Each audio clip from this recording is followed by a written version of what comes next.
Lebih dari 50 artis di Indonesia yang mendaftarkan diri menjadi calon legislatif DPR RI pada pemilu 2024-2029. Satu di antaranya adalah Virnie Ismail. Bagi Virnie Ismail, artis yang menjadi caleg bukanlah rival utamanya melainkan pemilih di daerah pemilihannya lah yang harus ia taklukkan.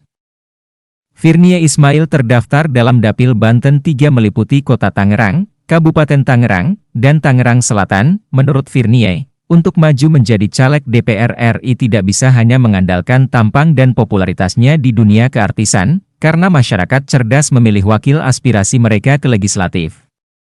Oke, Mbak Virnie, apa kabarnya Mbak Virnie? Alhamdulillah sehat. Iya, Mbak Virnie, ini melihat dari daftar rekapan sementara ya, artis yang nyalek ada nama Mbak Virnie nih nyalek di DPR RI dari Partai PAN. Itu kenapa Mbak sampai akhirnya mau nih buat nyalek nih? Barokah seperti pohon yang tinggi, akarnya makin kuat, daunnya rimbun dan buahnya manis. Kak, waktu itu yang pertama di periode tahun berapa Kak nyalek? 19. Ya. Nah, kan sempat gagal nih 2019 Kak. Terus sampai akhirnya 2024 mau, itu ada pergolakan batin seperti apa sih? Sempat kepikiran nggak sih takut gagal lagi nih atau gimana? Saya selalu dari mulai kemarin pun berpikirnya begini, apapun yang kita lakukan itu qadarullah, semuanya kembali kepada Allah. Tapi proses berjalan lurus dengan hasil. Kita ikhtiar dulu, kita mengupayakan dulu yang terbaik. Hasilnya serahkan pada Allah. Dan jika seperti kemarin saya belum, berarti apa? Berarti memang belum waktunya. Bisa jadi saya harus belajar lagi. Bisa jadi saya harus mempertajam lagi ilmu saya. Ya kan? Bisa jadi saya memang mungkin kapasitasnya belum mumpuni. Gitu. Jadi akhirnya buat saya lebih pelajari menunjuk diri, satu keluar. Saya perbaiki terus diri saya, introspeksi lagi. Walaupun memang kemarin dapil saya udah 5 periode di situ. Oke. Jadi berat banget memang. Memang berat perjuangannya Kak. Oh, pindah dapil. Ya, dan sekarang ya DPR RI Kak 2024. Iya. Dapil mana Kak kalau boleh tahu? Di depan rumah saya sendiri. Depan rumah sendiri di Tangsel ya? Tangsel. Itu dapil berapa Kak kalau boleh tahu Kak? Banten 3, 3. Tangerang, Kabupaten Tangerang, dan Tangerang Selatan. Tangerang Selatan. Dan untuk tahun ini seberapa yakin Kak? Maksudnya mungkin di luar dari ikhtiar, usaha. Ya, yang pasti insya Allah ya, bismillahirrahmanirrahim, semuanya kembalikan ke Allah. Tapi melihat dari hasil periode kemarin, di sana ada kursinya Pak, dan suaranya juga cukup tinggi, 70.000. Terus juga warna birunya di sana lumayan dominan. Dan juga sekarang saya melihat semenjak saya turun di dapil, orang-orang di sana mereka sudah mulai kritis dan cerdas. Jadi mereka bukan melihat lagi kultur, silsilah atau apapun, tapi lebih ke individunya, sosok orang yang akan mereka pilih. Berat ya untuk yang 2024 ini nih. Nah, pas ketika turun ke dapil itu seperti apa sih ambience-nya, ketemu kakak gitu. Dan kakak merasa punya nama besar di entertain itu cukup membantu nggak sih untuk nyaleknya kakak nih 2024 nih? Ya, sebenarnya kalau nama besar di entertain untuk membantu nggak sih, pertanyaan itu yang pasti itu bonus ya. Itu ada popularitas, itu bonus. Tapi buat saya, karena sekarang masyarakat sudah sangat cerdas, popularitas saja tidak hanya itu saja, tidak cukup gitu ya. Tapi harus disertai dengan musiknya kenceng ya. Iya, oke Kak. Untuk popularitas gimana?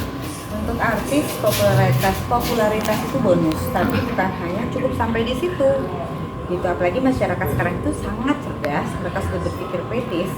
Jadi mesti ada peluru lain ya, menurut saya, yaitu ilmu. Gitu. Harus ada value, harus ada nilai dalam diri sosok artis itu gitu ya.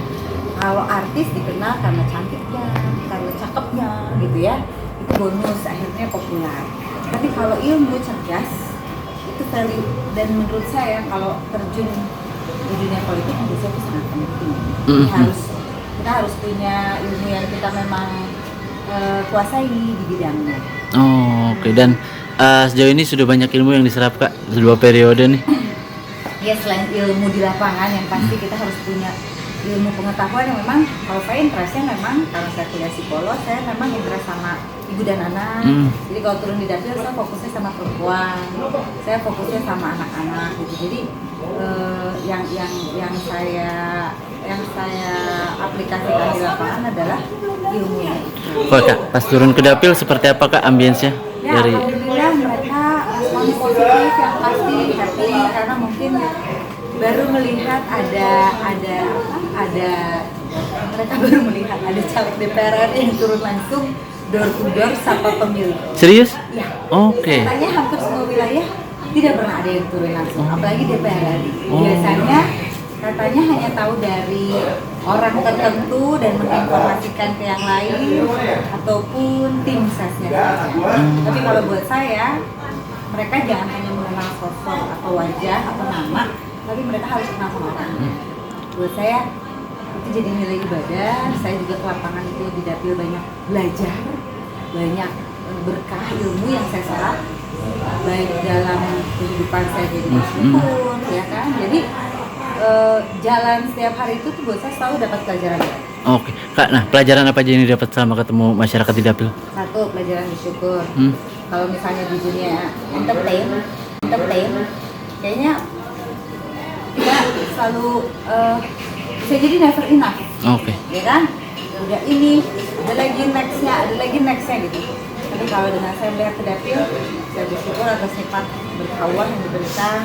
Kedua, nikmat tadi berbagi ilmu, sedekah itu ternyata bukan hanya harta. Ya. Kalau juga kita masih bisa berbagi yang lain juga alhamdulillah gitu kan.